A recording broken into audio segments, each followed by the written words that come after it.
Well, I'm at my first overnight adventure, coming down to Lake Clifton and Preston Beach for a bit of an adventure, and this is my day.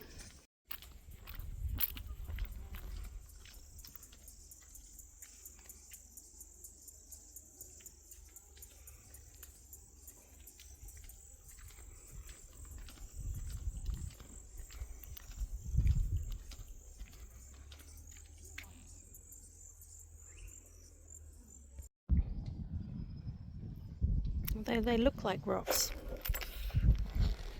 They're living things. It's quite extraordinary, really.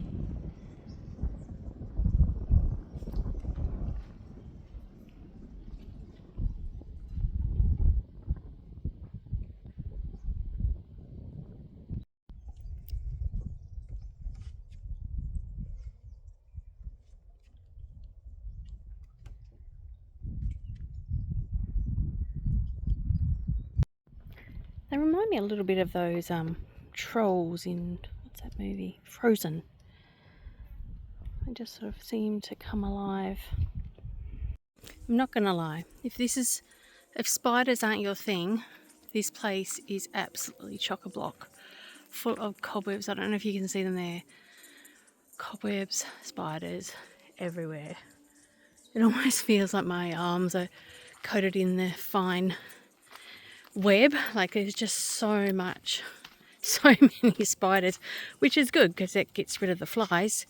I do have a waver to get rid of the flies, but you'll see there's just cobwebs absolutely everywhere. So I've decided to take this walk. It says on the map it's 5 kilometres. It's pretty flat, just up and down the side of Lake Clifton. And I thought I'd just do a bit of a reflection about life, I guess. So when before the internet, I always loved writing. Writing was a thing that I did in private, in journals. So many journals. Don't know what they're going to be about when I go back and read them. Some people throw them out, but I think they're quite useful to keep and reflect upon. Anyway, I sent away for in those days there was no online courses. It was a correspondence course in travel writing, and I did the course and didn't really follow it up. Had children, became a journalist, and I never really thought about travel blogging or travel vlogging until a couple of years ago when I started my Substack. And it's tricky because how much of your personal life do you want to share is the first question. And then if you're going to do it like journalism, you've got to make it interesting for people. So there requires a lot of research and things like that. But I figure, this vlog is, and the Substack, are really just sort of a way to say I was here. And while I have conflicting thoughts about privacy and wanting to share, oh my god, that's the biggest spider I've ever seen. It is huge. It's about the size of 5 centimeters. See it? Doesn't look very big in the camera, but oh my god, it is huge. It's the biggest one I've seen so far. Whew, if you don't like spiders, this is not the place for you. Yeah, so the line between privacy and sharing too much and like the digital ID stuff, and I'm still contemplating all those big things. But going back to the journalism, when I was a journalist, I learned a lot. There was heaps I learned. And one thing I learned is that the editor's bias or political agenda will always override neutral journalism. And I became quite disillusioned by that. Oh, there's a fork in the road. I think I'll go this way.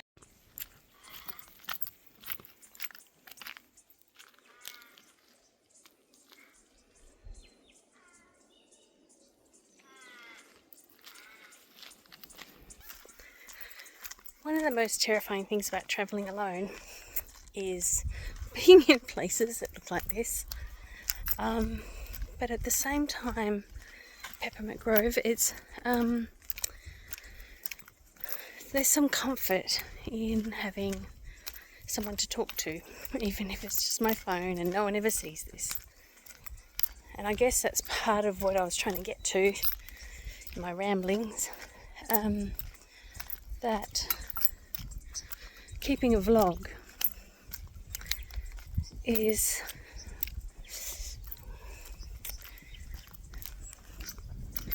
recording my life, and not everyone wants to watch my life. And why would they?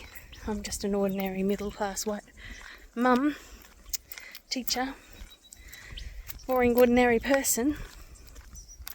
I'm not anything extraordinary, but it's actually really beautiful here. Dry, hot, but beautiful. Lots of bugs and spiderwebs.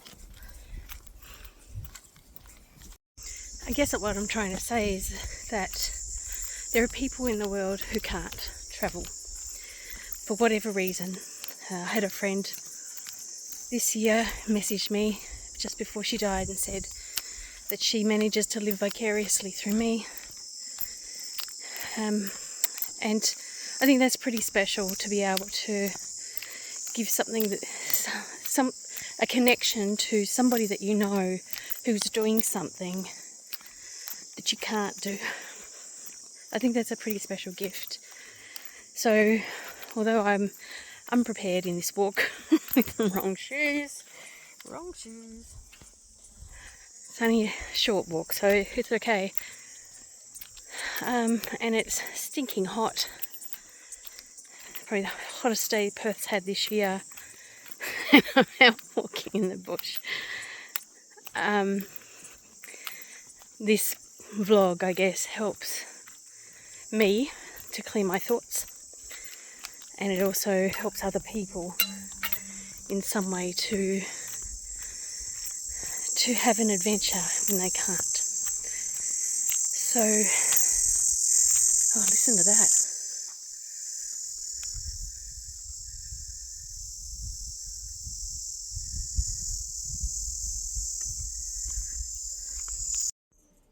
I'm not going to lie, this walk has been one of the hardest walks I have ever done, and it's not because I'm wearing inappropriate footwear and clothes. It's not because it's stinking hot.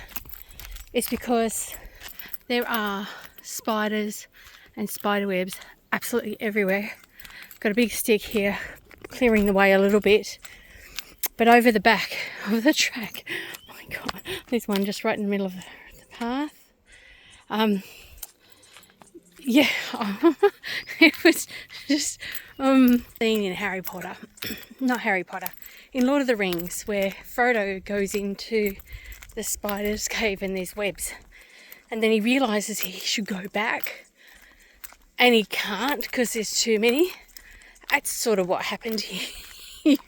A lot of the spider webs were at my face height, and you can tell that nobody has walked this track for quite some time, even though the article says that the spiders multiply in spring, which it is moving into summer now. But oh my gosh, I'm a pretty tough chick. I can change a tyre. I've been around the country with my children. I can deal with messy, icky stuff, but that was challenging. I had to bob down a lot. Here's another big one up there. It's like these never ending cobwebs that just keep on going. So I think I'm pretty resilient, tough Aussie girl, but that was a challenge for me, and and I think the road I took, the right path, I went up the back on the fire break, so it wasn't really well paved. It was quite rocky, and then of course the cobwebs were waist height and above across the road, so it was it was a challenging walk, I'm not gonna lie.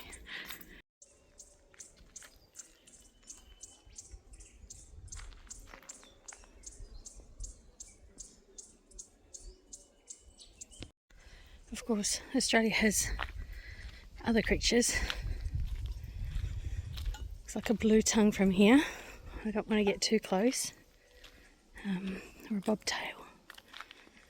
I need to get glasses. I think it's a bobtail. And I've just startled it. It's probably out here trying to get some sun. I don't want to hurt you, buddy. That's it. Good fella. It's moving pretty slow. He's in the shade.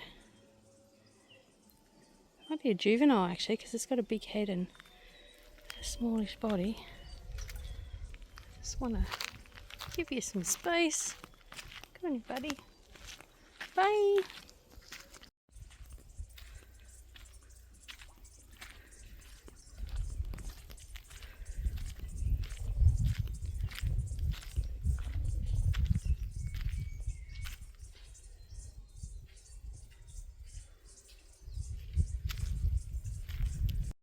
I guess doing these videos makes me feel less alone.